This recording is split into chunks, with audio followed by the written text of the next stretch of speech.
heartbeat of his Cold War satire, Dr. Strangelove, director Stanley Kubrick sought to make a film about man's relationship with the universe. He teamed up with acclaimed science fiction writer Arthur C. Clarke to develop the screenplay in tandem, with the intention of eschewing traditional narrative convention.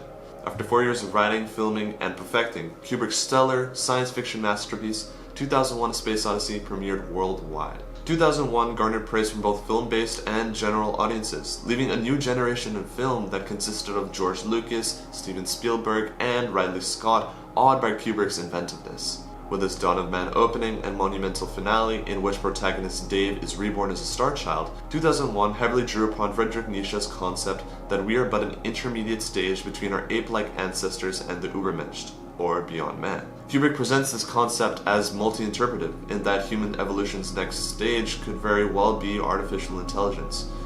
This is an idea that has lingered in film culture for almost half a century. 2001, however, wouldn't be known as Kubrick's magnum opus if it weren't for the film's exceptional use of visual effects and design.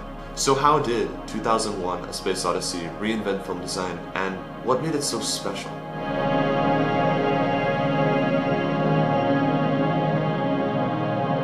With the country captivated by NASA's space race to the moon, Kubrick and Clarke realized that building a space-age world of their own was exactly what MGM Studios needed. In hopes of creating a more realistic setting, Kubrick assembled a team of astronomical artists, aeronautics specialists, and production designers to satisfy his futuristic mise-en-scène. This skunkworks team facilitated the film's light design. Artist Richard McKenna created color schemes for the aircraft before people could even predict what they might look like, while Roy Carnan, another illustrator, constructed a visual system that imagined what shadows and sunlight might look like in space. Other advisors took inspiration from vehicles and submarines to make the red-lit interior of the Moonbus cockpit. For the more rigorous design, however, Kubrick relied on certain engineering and cinematographic techniques that contributed to 2001's distinctive look.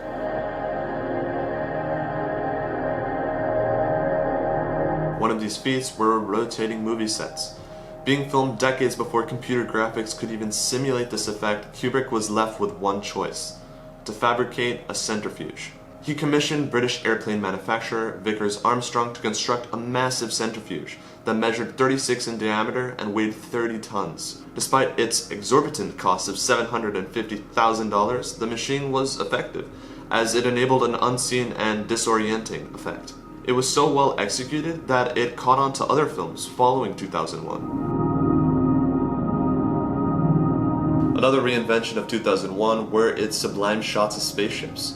In order to film these iconic shots, Kubrick had to ascertain how precise spacecraft movements could be made for a master shot, and then recreate it for additional shots if necessary. This was done by using a mechanical rig to automate the camera, so the shots could be repeated and different angles could be captured.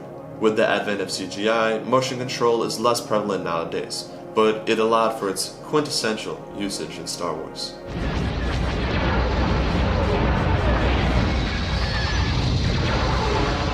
Learning motion control allowed for one of the film's most spectacular scenes. This scene utilized slit-scan photography to achieve these psychedelic colors in this Stargate sequence. Kubrick was no inventor of slit-scan photography. Animator John Whitney invented this technique for the title sequence of Hitchcock's Vertigo. Whitney sent a few test samples to Kubrick, whose special effects supervisor, Douglas Trumbull, adapted this technique for the film.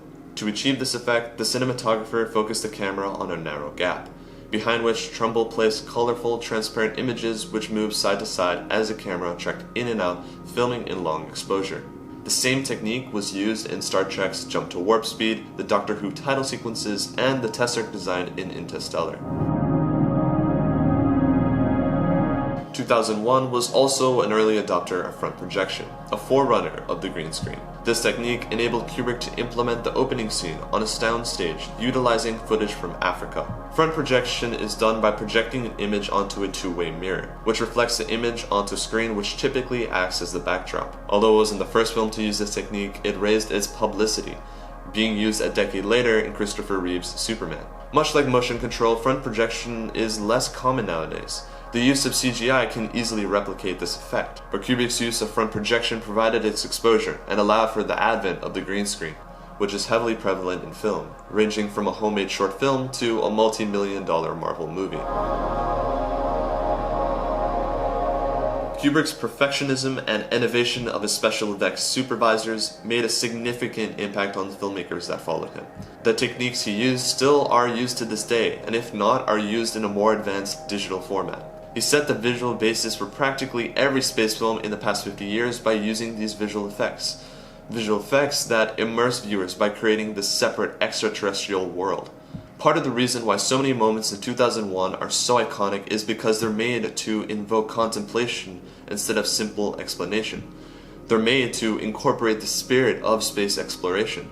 They're made to be much grander than our most eccentric imaginations. But all of this would be nothing if it weren't for Kubrick's reinvention in film design. As ultimately, Stanley Kubrick's 2001: A Space Odyssey wasn't just a film that took place in the future.